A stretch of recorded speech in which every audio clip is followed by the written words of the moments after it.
अब जगन्नाथ के मंदिर की स्थापना कैसे हुई, जिसको एक नंबर का धाम मानते हैं।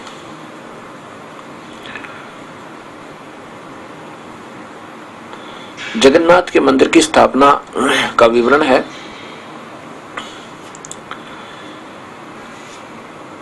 एक इंद्रदमन नाम के उड़ीसा के राजा होते थे। वो भगवान विष्णु के बहुत तगड़े श्रद्धालु और उपासक थे। एक बार भगवान विष्णु ने, श्री कृष्ण ने उस राजा को स्वप्न में दर्शन दिए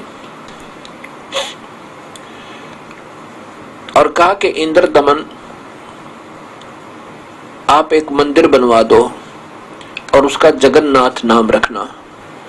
स्वप्न में वो स्थान दिखाया जहां पर आज जगन्नाथ जी का मंदिर पुरी में विराजमान है।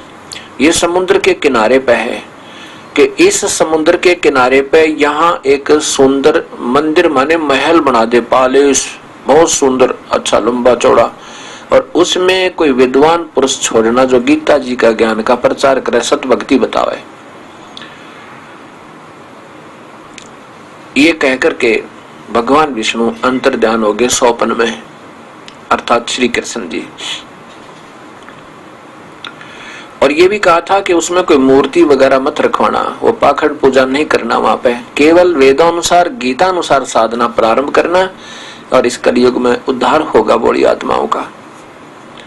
इसलिए उस मंदिर की स्थापना करवानी भगवान श्री कृष्ण ने चाही थी।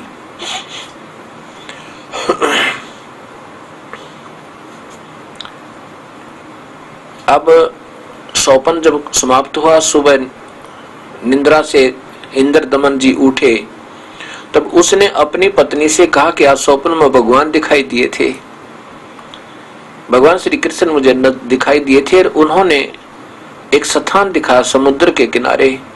उस समुद्र के किनारे वो स्थान दिखाकर मुझे कहा कि एक सुंदर भवन बनवा देना, और यहाँ पर कोई विद्वान पुरुष केवल गीता का ज्ञान प्रचार करे, सतभक्ति बतावे, उसको छोड़ देना, और उसमें कोई मूर्ति पूजा का पाखंड मत शुरू करवाना। और आज तक प्रमाण है जगन्नाथ जी के मंदिर में मूर्ति पूजा नहीं है। मूर्ति रखी जरूर है, और वो भी उनके न चाहते हुए रखना चाहा था, भगवान के आदेश के विरुद्ध रखना चाहा था, तो मूर्ति के हाथ नहीं बने थे, हाथ और पैर दोनों अधूरे रह गए थे।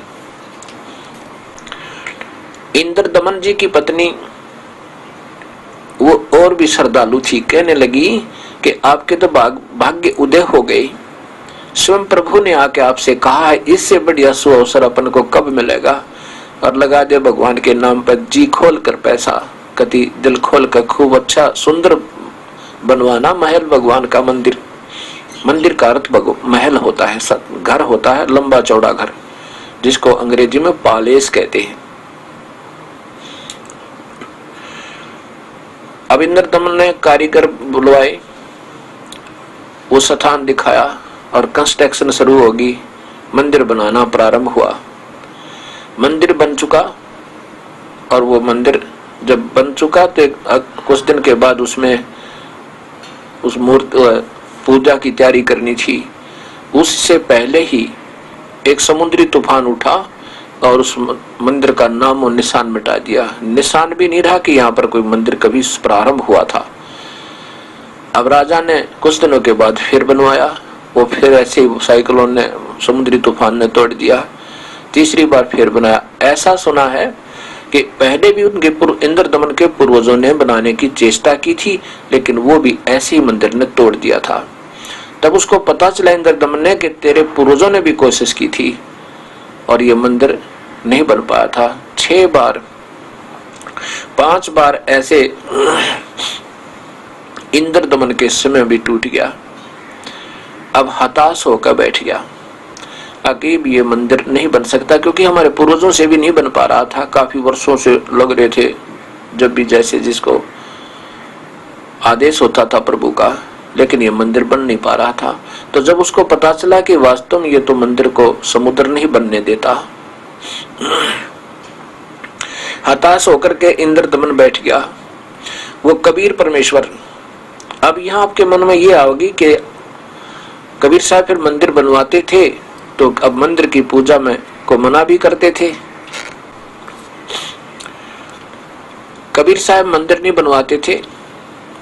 काल ने जब कबीर साहब जोगजीत रूप में आए थे इस मृत लोक में, काल के लोक में, उसमें वचनबद्ध किया था कि हे प्रभु मेरा एक कार्य और करना।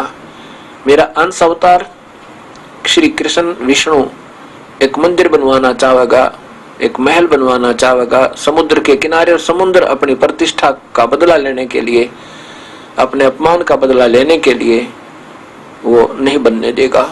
तब कबीर साहब ने कहा था ठीक है, मंदिर नहीं होगा, उसमें कुछ सत्य ज्ञान प्रचार करेंगे और मूर्ति नहीं रखेंगे तो बनवाने दूंगा, मैं सहयोग दे दूंगा, रोक दूंगा समुद्र ने, और नहीं तो मैं नहीं रोकूंगा, मैं नहीं बनने दूंगा। ऐसा ही कहा सतगुरु ने कि कबीर परमेश्वर ने कि इसमें मूर्ति मत रखना। तो ऐसे ही भगवान श्री कृष्ण ने इंद्र दमन को आदेश दिया था कि इसमें मूर्ति पूजा नहीं होनी चाहिए, केवल गीता जी का ज्ञान यानी सदग्रंथ का ज्ञान हो, कोई विद्वान पुरुष बिठाना। ऐसा ही हुआ था, ऐसा ही प्रारंभ, ऐसा प्रॉमिस यानी वायदा होने पर ये मंदिर बनवाना प्रारंभ हुआ था। तो कबीर साहब पहुंचे इंद्र दमन के पास एक वृद्ध रूप बना के, मतलब अलग से रूप बना के इंद्र दमन से कहा कि इंद्र दमन अब तू मंदिर बनवा दे और इस मंदिर को मैं रोक दूंगा, ये समुद्र को मैं रोक दूंगा, ये मंदिर बन जाएगा। अब समुद्र नहीं तोड़ेगा इसको। इंद्र दमन कहने लगा महात्मा जी आपकी बात को मैं श्रद्धार्य करता हूँ, आपका सत्कार करता हूँ, लेकिन मेरी समर्थता नहीं रही, मेरे पास वित्त भी नहीं रहा, और साथ में ये समुद्र नहीं बनने देगा मालिक। 6 बार मैं अपने हाथों इतना प्यार से बनवा चुका हूँ, अब मेरा दिल नहीं मानता, क्षमा करना, मैं अब मंदिर नहीं बनवाऊंगा।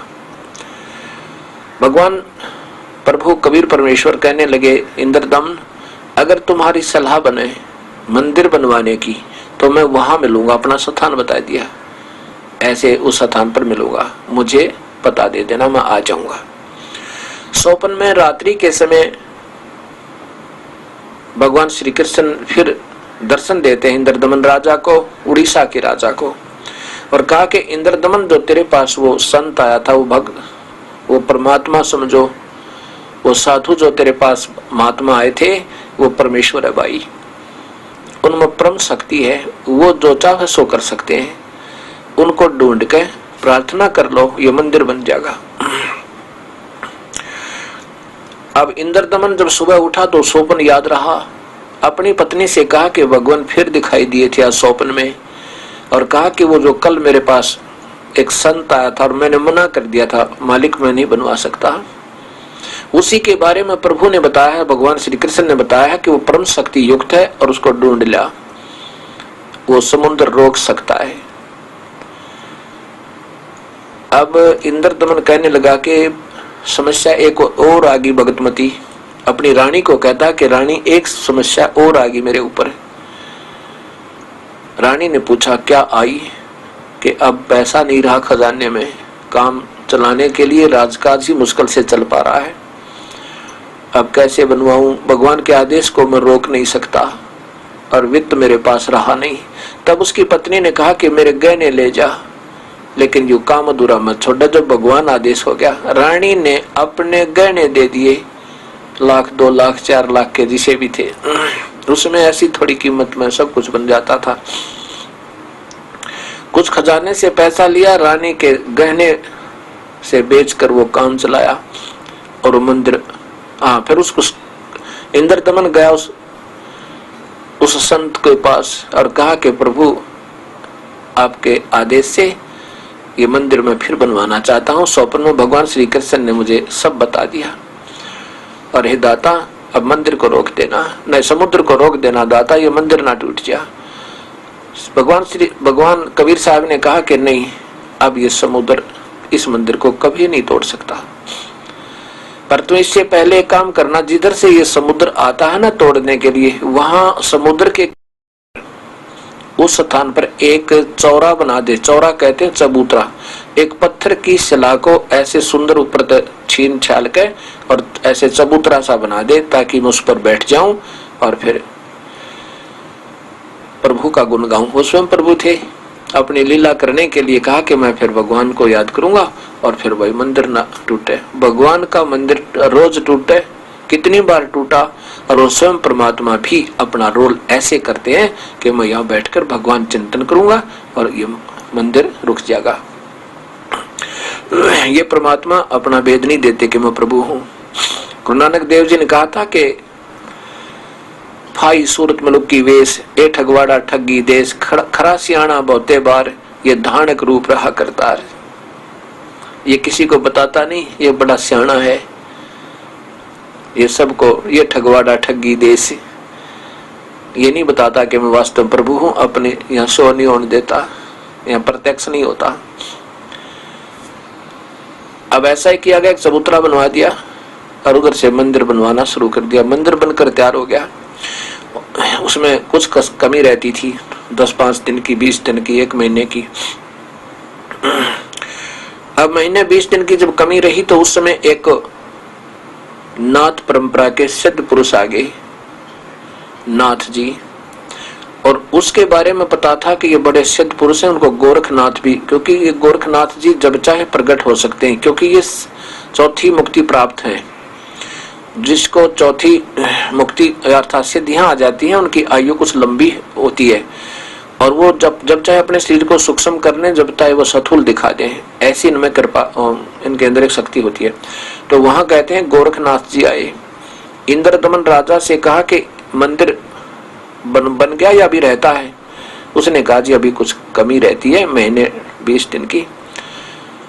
तो नाथ जी ने कहा कि या उसमें मूर्ति रखी भगवान की। इंद्रदमन ने कहा कि प्रभु ने मूर्ति रखने को मना किया था स्वप्न में, कि मूर्ति मत रखना इसमें। तो नाथ जी ने कहा कि स्वप्न सच्चे थोड़े ही होते हैं, मूर्ति के बिना मंदिर कैसा, मूर्ति अवश्य हो और चंदन की हो।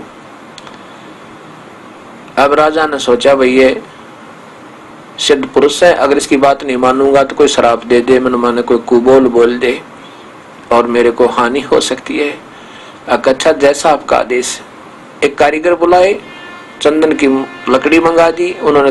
कारीगर जब मूर्ति बना लेना पूरी हो जा 2-4 दिन में, और फिर वो सारी खिंड मिंड हो जा, बिल्कुल टुकड़े टुकड़े हो जा, रुके को नहीं। ऐसे कम से कम 10-12 कारीगर आए, मूर्ति बिल्कुल तैयार हुए, तैयार होते सब खील ऐसे टुकड़े टुकड़े अपने आप दूर दूर गिर जा। अब इंद्रदमन घबरा गया कि वो सिद्ध पुरुष आएगा और कहेगा तूने जानबूझकर नहीं रखवाई और मन मन श्राप दे दे मुझे। बड़ा चिंतित हुआ, बड़ा दुखी हुआ। उस समय वो कबीर परमेश्वर एक बिल्कुल 80 वर्षीय वृद्ध कारीगर का रूप बनाकर अपने थैले में सारे ये इंस्ट्रूमेंट डालकर, छीनी हथौड़ा आरी उरी लेकर और पहुंच गए।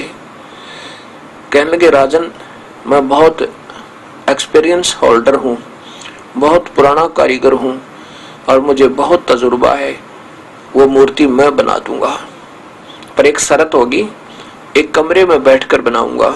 जब तक मैं मूर्ति बनाकर अपने आप दरवाजा नहीं खोलूं तब तक कोई मत इस दरवाजे को मत छेड़ना। यदि तुम दरवाजा खोल दोगे, जबरदस्ती कोई खोल देगा तो ये जहां तक बनी होगी वहीं तक रह जाएगी, पर टुकड़े टुकड़े नहीं होगी। अब ऐसा ही कर दिया गया। जब हो गए 10-15 दिन बनाते को, इतने में वो गोरखनाथ जी आ गई। आकर के राजा से पूछा क्या मूर्ति बनवाई तूने? पहले उसने सारा हाल बताया राजा ने कि 10-12 कारीगर बदल लिए जी, मूर्ति बनने को तैयार होती है फिर टुकड़े टुकड़े हो जाती है।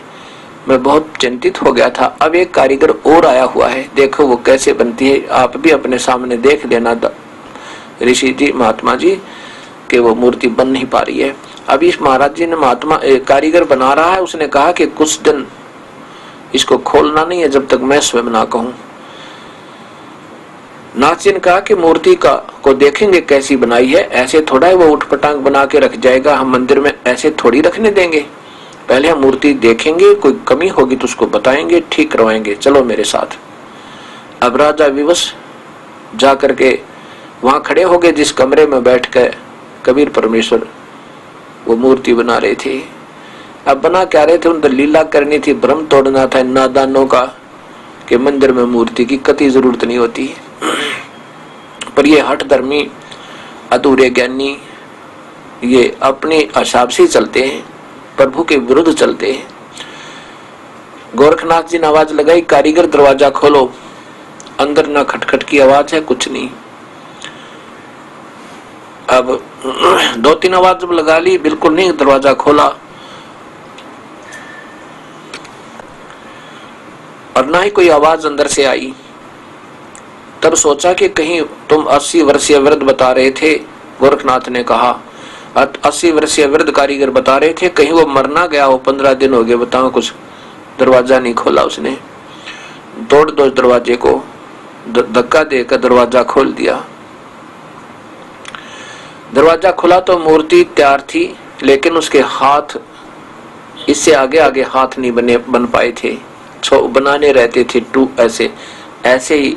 तो ज्यों के तो वो अब भी जो मूर्ति उस मंदिर में रखी है जगन्नाथ में जी में, उसके आगे के हाथ नहीं है, केवल ऐसे टूंडे हाथ से ऐसे अरियों ही दिखाई देते हैं। ये दास देख कर आया उसको सिर्फ प्रमाण के लिए कि वास्तव में ये सत्य है। तो वो मूर्ति अधूरी रहेगी, आज भी ज्यों की त्यों है, किसी की हिम्मत नहीं बनी उसमें एक छीनी लगाकर उसके हाथ बना दे, वो सारी टूट जाएगी, टुकड़े टुकड़े हो जाएगी, ये बन नहीं सकती। उस कबीर परमात्मा की कृपा से उसने ये दिखाना चाहा था कि मूर्ति से भगवान नहीं मिलता और मूर्ति की पूजा नहीं करनी चाहिए। सभी मंदिरों में अगर किसी मूर्ति का कान भी थोड़ा बहुत टूट जाए ना, थोड़ा सा भी खरोंच आ जा, या कोई उंगली टूट जाए या किधर खरोंच आ जाए, उसको मंदिर में ना रखें, अब शकुन हो गया, ये नहीं रखनी चाहिए हैं। और वहां बिल्कुल टुंडे हाथ भगवान के, वो क्यों रख दी, वहां अब शकुन कहाँ गए। ये कबीर परमेश्वर की समर्थता का प्रत्यक्ष प्रमाण है। अब क्या होता है कि मूर्ति स्थापन कर दी। जब मूर्ति स्थापन करने के लिए गए, मूर्ति स्थापन कर दी, फिर हुई तैयारी उसमें पूजा की तैयारी। मूर्ति तो रखी दी थी, मूर्ति की पूजा नहीं करते वहां पे बिल्कुल भी, वो मूर्ति पूजा बिल्कुल नहीं हो रही है। तो वहां जब उस मंदिर में अपना मुहूर्त करने के लिए पहुंचे पांडे, और साथ में राजा भी, सैनिक भी, सब जा रहे हैं, तो कबीर साहब एक शूद्र का रूप बना के, छोटी जाति वाले का रूप बना के, और उस मंदिर के मुख्य द्वार के बीच में खड़ा हो गए और परे नमो कर दिया, जैसे मंदिर को देखते हैं ऐसे। और पांडे जी जो मुख्य पांडा था, साथ में और ज्यादा कई पांडे, वो पीछे पीछे समान पूजा कर लिए जा रहे थे। सामने देखा एक शूद्र, उसमें जात पात बहुत नहीं थी, बहुत छुआछात थी। तो कबीर साहब जब शूद्र के रूप में वहां खड़े, तो उस मुख्य पांडे ने पकड़ के उसकी बाजू कबीर साहब की धक्का दे दिया और कहा कि नीच शूद्र, आज सुबह सुबह हमने तो भगवान की पूजा करने जाना था, तू कहाँ कमबख्त दरवाजे पर खड़ा है, तूने बेइज्जती कर दी, हमारे पूजा स्थल में बाधा कर रहा है, भाग यहाँ से। एक धक्का दे दिया, कबीर साहब दूर जा गिरे और उठकर चले गए। जैसे एक मायूस से ऐसा ही व्यक्ति होते हैं, चले गए जी, दूरी पर बैठ गए थोड़ी सी। अंदर जाकर देखा तो जितनी दो मूर्ति थी वहां पर, वो सारी मूर्ति कबीर साहब का जो शूद्र रूप में खड़े थे, ऐसा ही रूप सबका बना हुआ। वो जगन्नाथ की मूर्ति, कृष्ण जी की मूर्ति नहीं रही। आप सब पंडे कूदे, ये क्या हो गया, तो उसी शूद्र की मूर्ति का रूप बन गया, ये तो अपवित्र होगी। बुद्धि इन्होंने न्यो ना सोचा, कर्म इन्हों यो भगवान है, और जिसने ऐसी लीला कर दी, फिर भी यह सद्बुद्धि नहीं है कि इस रूप में परमात्मा आया हुआ है। पड़ जाओ चरणों में जाकर रो फूट फूट के, नहीं कैसे फिर वो प्रभुता खत्म हो जाए उनकी, कहने लगे ये क्या हो गया। वो थोड़ी देर में परमात्मा ने अपनी लीला वापस कर ली, वजहों की तो मूर्ति रह गई। फिर उन मूर्तियों को गंगा जल से साफ करा, फिर खूब साफ करा, 3-4 बार धोई, और फिर वह पूजा की। अब क्या होता है कि मंदिर बनकर तैयार हो जाता है, और कबीर साहब वो परमेश्वर अपने उस चबूतरे पर, चौरे पर जाकर बैठ जाते हैं और समुद्र की तरफ ऐसे कर लेते हैं। और समुद्र अपना प्रतिशोध लेने के लिए, उस मंदिर को तोड़ने के लिए समुद्र खड़ा होता है 40 फुट ऊंचा, जैसे साइक्लोन होता है, और ऐसे पहाड़ सा नजर आता है और ऐसे स्पीड से चल पड़ता है समुद्र उस मंदिर को, जगन्नाथ जी के मंदिर को तोड़ने के लिए। अब जब नजदीक आ जाता है 100 फुट दूरी पर, वो वहीं का वहीं वो जल जाम हो जाता है, ज्यों का त्यों स्थिर हो जाता है। जितनी ऊंचाई पर 40 फुट ऊंचा, आगे नहीं बढ़ पा रहा। अब समुद्र एक विपर रूप बनाकर, ब्राह्मण का रूप बनाकर बाहर आया, और कबीर परमेश्वर जो बैठे थे अपने चौरा पर, चबूतरा पे, उसके सामने हाथ जोड़कर कहता, प्रभु मुझे रास्ता दे दो आगे जाने को। कबीर साहब ने पूछा, क्या करेगा तू, कहां जा रहा है? कि मैं इस मंदिर को तोड़ के आऊंगा। कबीर साहब ने कहा, क्यों भाई, क्यों तोड़ रहा मंदिर में? इसमें तो विद्वान पुरुष रहा करेंगे, इसमें गीता जी का ज्ञान होगा, प्रभु की व्याख्या की जाया करेगी, कलयुग में उद्धार होगा, जो यहाँ सत्य भक्ति प्रचार होगा, कोई वो ब्रह्म साधना बताने वाला कोई संत रहा करेगा, क्यों तोड़ रहा भाई तू?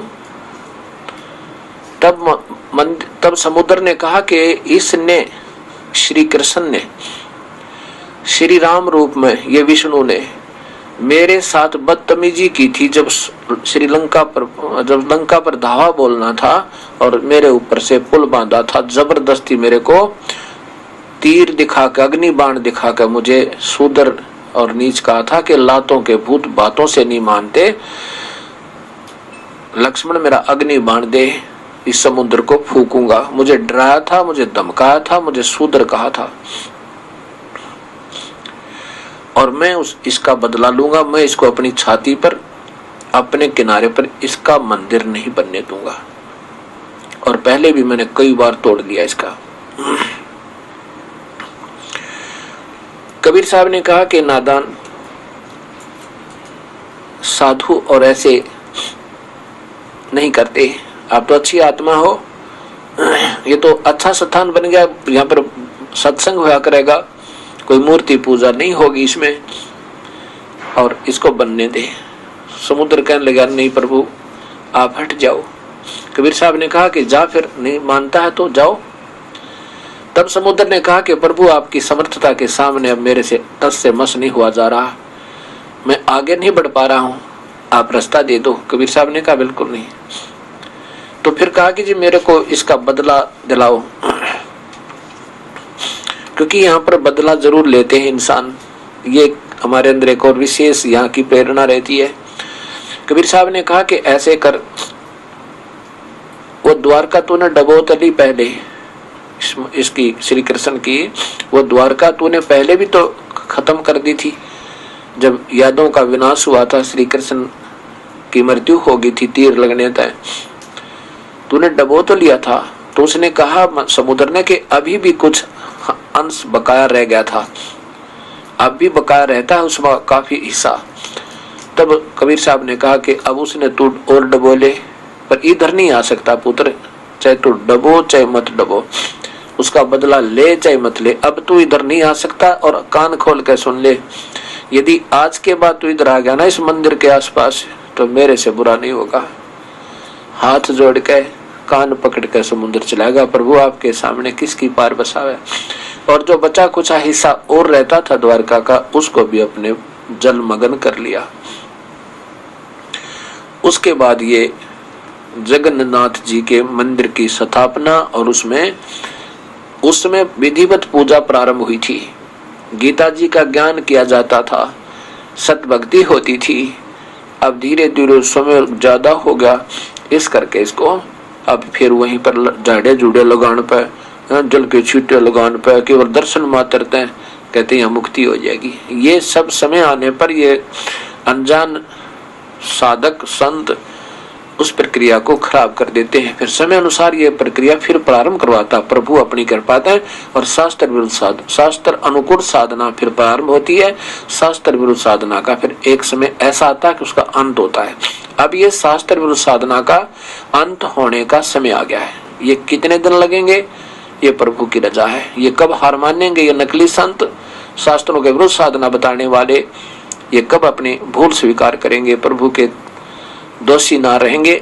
मैं तो ये कामना करता हूँ प्रभु सोधी दे, इनको सद्बुद्धि दो मेरे दाता, ये झांके अपने आप में वो कितने दोषी हो रहे हैं हम गलत मार्गदर्शन करके। ये सोचें, कभी बैठकर देखें इन शास्त्रों को और एक हो जावे, यहाँ से पीछा छुटवावे और प्रभु के गुण गावे मिलकर। अर्ध रात्रि बीत गई थी, सोपन में दिखे घनश्याम, इंद्र दमन एक मंदिर बनवा दे, जगन्नाथ हो जिसका नाम। इंद्र दमन एक मंदिर बनवा दे, जगन्नाथ हो जिसका नाम। सुन राजा एक भवन बनवा दे, संग समुद्र गहरा हो, गीता जी का ज्ञान चले वहाँ, विद्वान कथा कोई कह रहा हो। सुन राजा एक भवन बनवा दे, संग समुद्र गहरा हो, गीता जी का ज्ञान चले वहाँ, विद्वान कथा कोई कह रहा हो। ना मूर्ति ही ना पाखंड पूजा, वो सहज स्वभाव से रह रहा हो, योग युक्त की विधि बतावे, जिससे मन इंद्री पर पैरा हो। ना मूर्ति ही ना पाखंड पूजा, वो सहज स्वभाव से रह रहा हो, योग युक्त की विधि बतावे, जिससे मन इंद्री पे पैरा हो। ना मूर्ति न पाखंड पूजा, सहज स्वभाव से रह रहा हो, योग युक्त की विधि बतावे, जिससे मन इंद्री पे पैरा हो। कलयुग में जो नाम जपेगा, उसके सरेंगे सारे काम। इंद्र दमन एक मंदिर बनवा दे, जगन्नाथ हो जिसका नाम। इंद्र दमन एक मंदिर बनवा दे, जगन्नाथ हो जिसका नाम। अर्ध रात्रि बीत गई थी, स्वप्न में दिखे घनश्याम, इंद्र दमन एक मंदिर बनवा दे, जगन्नाथ हो जिसका नाम। इंद्र दमन एक मंदिर बनवा दे, जगन्नाथ हो जिसका नाम। 5 बार मंदिर बनवाया, श्री कृष्ण जी के कहने से, मंदिर टूटा अवशेष बचाना, तेज समुद्र बहने से। 5 बार मंदिर बनवाया, श्री कृष्ण जी के कहने से, मंदिर टूटा अवशेष बचाना, वो तेज समुद्र बहने से। कहे कबीर अब मंदिर बनवा दे, यो टूटे न मेरे रहने से। 6ठी बार मंदिर बनवाया, राजा न रानी के गहने से। कह कबीर अब मंदिर बनवा दे, यो टूटे न मेरे रहने से। 6ठी बार मंदिर बनवाया, राजा न रानी के गहने से। कह श्री कृष्ण बोले, यो कबीर पुरुष पूर्ण ब्रह्म यही है, इसके चरणों में कर जा प्रणाम। इंद्र दमन एक मंदिर बनवा दे, जगन्नाथ हो जिसका नाम। इंद्र दमन एक मंदिर बनवा दे, जगन्नाथ हो जिसका नाम। कह कृष्ण पूर्ण ब्रह्म कबीर यही है, उसके चरणों में कर जा प्रणाम। इंद्र दमन एक मंदिर बनवा दे, जगन्नाथ हो जिसका नाम। मंदिर इंद्र दमन एक मंदिर बनवा दे, जगन्नाथ हो जिसका नाम।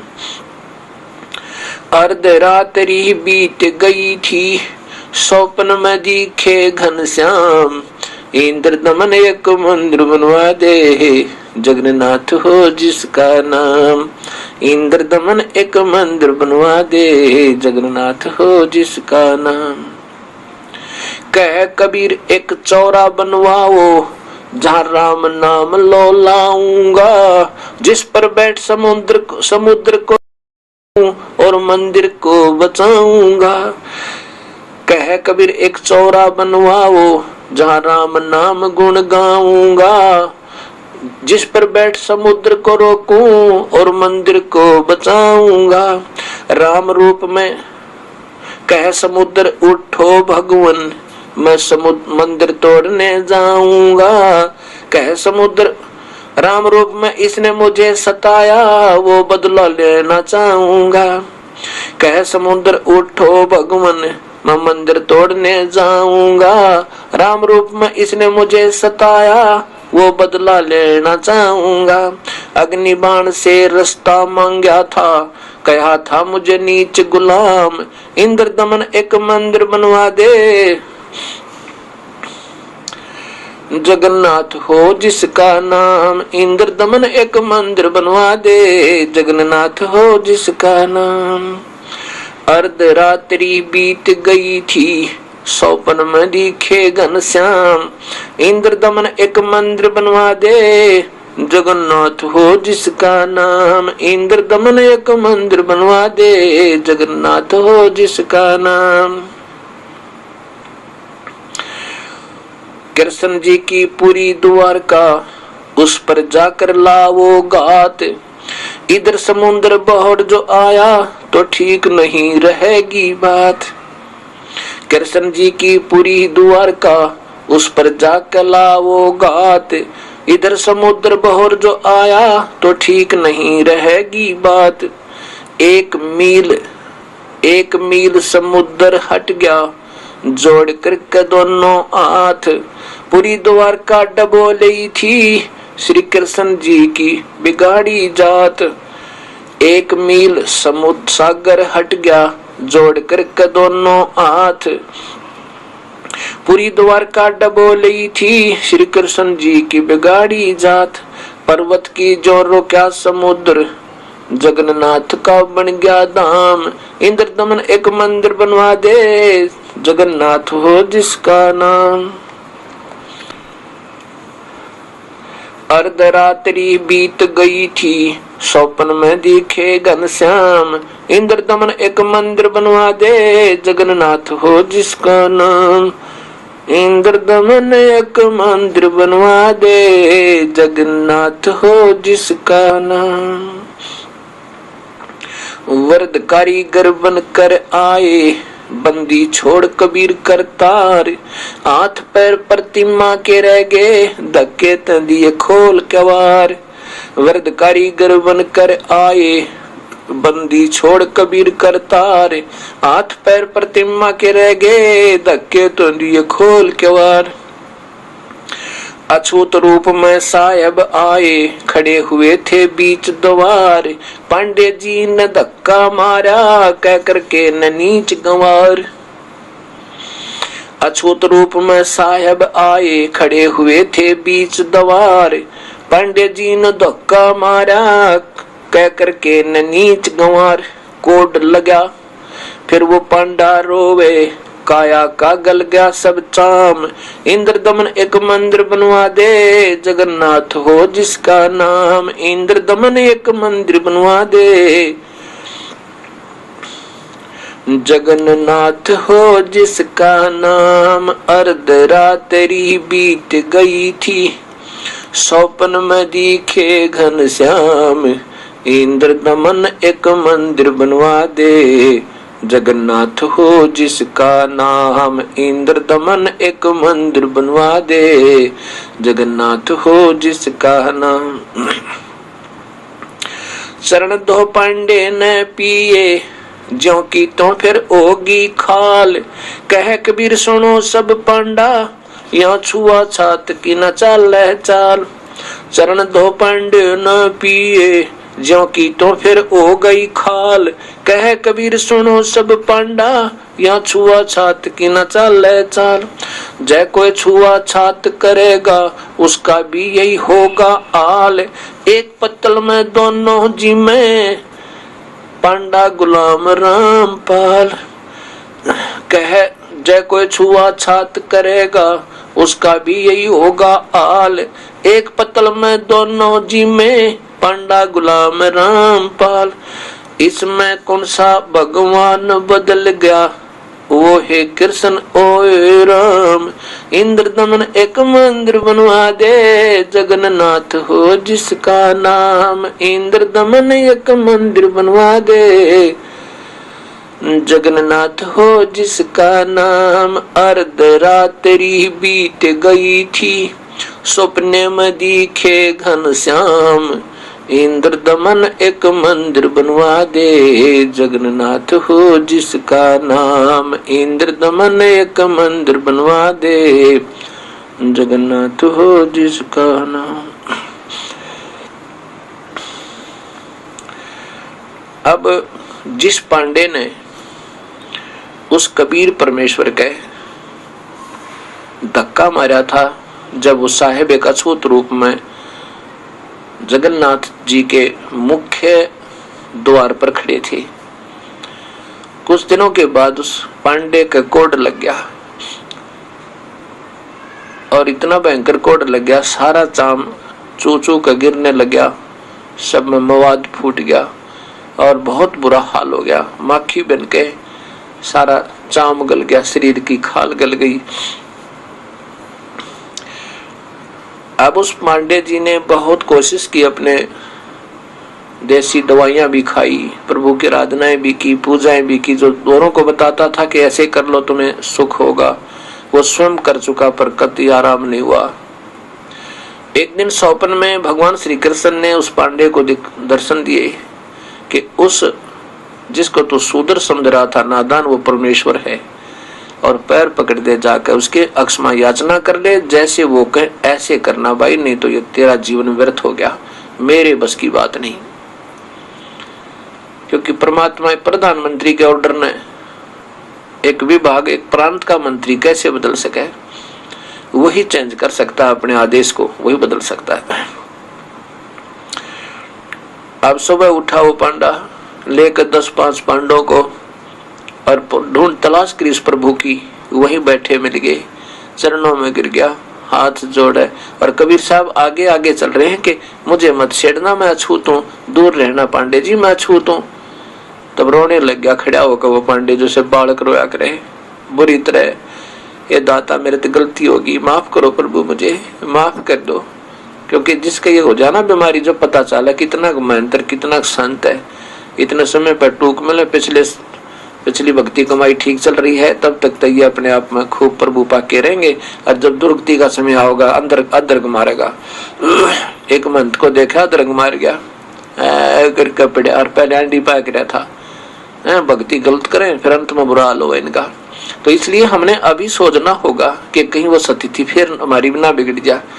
अब जब उस पांडे जी की ये हालत होगी, अब उसको रो दूर तो खड़ा होकर, उस जिसको अछूत कहता था, जिसके धक्का दिया था, अब उसके चरणों में गिरना चाहता, और वो दूर हो रहे हैं। जब बुरी तरह रोने लग गया, बैठ गया, कभी ये नजदीक नहीं आने देंगे। तब कबीर साहब खड़े हो गए, बैठ गए, एक स्थान पर स्थिर हो गए, डट गए, रुक गए। तब पांडे ने जाकर चरणों में गिर गया, हाथ जोड़े, पैर पकड़ा, मुझे माफी दो भगवान, मेरे तो गलती होगी। तब कबीर साहब ने कहा कि बात सुन ले भाई। वो कहता है पांडा के मुझे चरणों का जल दे दो दाता, मैं इसे स्नान कर लूं, आपके चरणों का रज भरा जल दे दो मुझे, मेरा कोड कट जा। कबीर साहब बोले भाई कोड तो कटेगा, ठीक है, मेरे आशीर्वाद है, और आप यहाँ पर मेरी बात सुनो पहले। कहा जी बता दो। इस जगन्नाथ के मंदिर में आज के बाद छुआछात नहीं होगी। अगर जिसने भी को छुआछात करने की कोशिश की है, उसकी यही हालत हो जाएगी, उससे भी बुरी हालत हो सकती है, कोई और भी घटना घट सकती है। उन पांडे ने कान पकड़े, हाथ जोड़े, अक्षमा याचना की, प्रभु कभी नहीं ऐसा नहीं करेंगे। तब कबीर साहब ने कहा ठीक है, और आज नहीं सदा के लिए ऐसा ही होगा, जिस सदा के लिए होगा। तब कबीर साहब के पैर धोए और कहा कि 40 दिन इस जल से नहाते रहना। कबीर साहब ने कर तो वो वैसे भी सकते थे, परंतु हम जल्दी स्वस्थ हो जाते हैं तो भगवान को भूल जाते हैं। कहने लगा 40 दिन नहाना इससे, इस जल को डाल के। अब ऐसे उसने प्रारंभ किया तो रोजाना कोड समाप्त होता चला गया, 40वें दिन बिल्कुल स्वस्थ काया होगी। अब इस प्रकार उस जगन्नाथ जी के मंदिर में आज भी छुआछात नहीं है। कोई भी जाति का, किसी मजहब का कोई व्यक्ति जावे, और जबकि आज से 500 वर्ष पहले, 550 वर्ष पूर्व किसी मंदिर में कोई अछूत व्यक्ति नजदीक भी नहीं जा सकता था। उस मंदिर में कभी भी छुआछात नहीं है। तो ऐसा क्यों? अब ये मूल ज्ञान किसी के पास नहीं है। कबीर साहब को जब तक हम भगवान नहीं मानेंगे, इतने हमारी ना तो कुछ शास्त्र समझ में आवे, ना हमारी भक्ति सुचारू है, क्योंकि मालिक को तो मालिक नहीं मान रहे हैं, और जो मालिक नहीं है उनको हम प्रभु मान रहे हैं। वो जितने मालिक है उतना लाभ तो वो दे सकते हैं, लेकिन इस काल से छुड़वाने वाला प्रभु वो स्वयं ही है, इसलिए वो कबीर परमेश्वर है। तो ये दास एक बार ये देखने के लिए गया, कुछ हमारे साथ सेवक थे, तो हमने वहां जाकर देखा, वहां कबीर चौरा नाम का एक आश्रम बना हुआ है, और जहां पर कबीर साहब ने बैठ कर उस समुद्र को रोका था, वहां पर एक चबूतरा यानी पत्थर नीचे रखा है, उसके ऊपर एक यादगार बना रखा है, गुम्बद सा बना रखा है कि ये ऐतिहासिक स्थल कोई बर्बाद ना कर दे, ये प्रमाण बना रहे, इसलिए उसके ऊपर एक गुम्बद सा बना देते हैं। वहां घंटी गुंटी नहीं बांध रखी, उसकी पूजा नहीं होती, वो तो सिर्फ केवल ये बनाए यादगार बनी रहे सदा के लिए, ये प्रमाण रहे कि वास्तव में ये ऐतिहासिक जो है ना कहानी यहाँ पर वास्तव में सत्य थी। और उसकी देखभाल के लिए एक व्यक्ति रखा जाता है, उसको महंत कहते हैं, वो रखवाले होते हैं उस ऐतिहासिक स्थलों के। अब वो नादान स्वयं महंत बन गया, पूजा करवाने लगे, अपने दंडवत कराने लगे, और फिर नाम देने लगे। ये बात नहीं बिगड़ा, क्योंकि प्रभुता के भूखे हम प्रभु के नहीं है। महंत तो केवल एक रखवाले होते हैं उन ऐतिहासिक स्थलों का मेंटेनेंस कराने के लिए, उनको बनाए रखने के लिए, और उनका बस इतना ही काम होता है।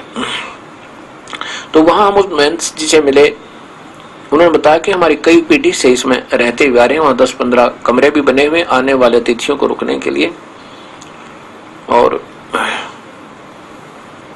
वहां उन्होंने एक दान पात्र रखा है, उसमें 10-5 रुपए डाल देते हैं। वो इसलिए पहले जो महंत होते थे बड़े नेक हुआ करते, प्रभु से डरने वाले होते थे। जो पूजा आ जाती केवल अपनी रोजी रोटी की रकम बाकी का मंदिर में लगा दे, उस आश्रम की मेंटेनेंस में लगा देते, या कितना अपना भंडारा कर देते थे। अब वर्तमान के जो लोग हो गए, अब नाम भी देने लगे और स्वयं महंत बनकर गुरु बन गए, नाम काय का ज्ञान उनको शास्त्र विरुद्ध साधना बताने लगे, क्योंकि शिष्यों का समूह चाहिए, और शिष्य पे पाचा परमानेंट व इनकम हो जाती है। और वैसे तो कोई दार्शनिक आवा, कभी 10 रुपए चढ़ा जाए, कभी ना चढ़ावे। ये समस्या हल कर ली इन्होंने आप पे कि चेले शिष्य बन जाएंगे तो वो आए महीने या साल में 6 महीने में जरूर आया करेंगे, मेले धर दिए हैं, उस तरह वो ड्रामा बना लिया अपनी रोजी रोटी को मतलब और ज्यादा कर्म बिगाड़ने का।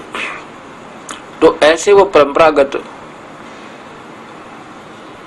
उस महंत जी ने वहां बताया कि हमारी काफी पीढ़ियां पीछे से ऐसे आती रही हैं, और मैं अब वर्तमान में हूँ। वो काफी वृद्ध हैं, वहां पे 80-75 साल की आयु अवश्य होगी। उसने फिर बताया, वो जो दास ने पढ़ा था सुना था, जो का त्यों बताया कि ऐसी ही है। फिर हम उस मंदिर में गए, वहां देखा वहां कोई मूर्ति पूजा नहीं है, मूर्ति तो एक तरफ रखी है, वहां तो कोई जा नहीं सकता, उससे 10 फुट दूर ही रहना पड़ता है। ऐसे वो बना रखा है, बैरियर सा बना रखा है, उसमें पाइप सी गार्ड का है, और वहां कोई पूजा नहीं होती मूर्ति की। अब वहां वो पांडे झाड़ा लगाते हैं, पानी से चंदे बेकर और नू आ जाओ लगवा लो धर दो 10 रुपए। ये उनकी अपनी सोच होगी, लेकिन ये प्रारंभ नहीं था भक्ति का। तो हमने वहां पर पूछा उन पांडवों से कि यहाँ पर छुआछात क्यों नहीं होती। अन्य मंदिरों में तो कोई कुछ नहीं देता था पहले शूद्रों को, अन्य जाति वालों को। तो वो कहने लगे पता ये प्रभु कृपा है, प्रभु कृपा है, प्रभु की कृपा यहाँ क्यों हुई, अन्य मंदिरों में क्यों नहीं हुई। फिर हमने पूछा कि सुना ये मंदिर पहले समुद्र ने कई बार तोड़ा था। वो कहने लगे हाँ 1-2 बार तोड़ा था, सुना है हमने भी। फिर किसने रोका समुद्र को कि भगवान प्रभु की कृपा से रुक गया। जब वो 3 बार टूटा, जब ये प्रभु कहाँ गए थे आपके। अब ये वो सच्चाई तो सामने आने नहीं देते, क्योंकि कबीर साहब को भगवान नहीं मानते। और जब तक मूल मालिक को मालिक नहीं मानेंगे, जब तक हम जड़ की सिंचाई नहीं करेंगे और जड़ को नीचे नहीं डालेंगे जमीन में, तब तक पौधा भक्ति रूपी हमारा सफल नहीं हो सकता। ये जगन्नाथ के मंदिर की स्थापना की सत्य कथा है।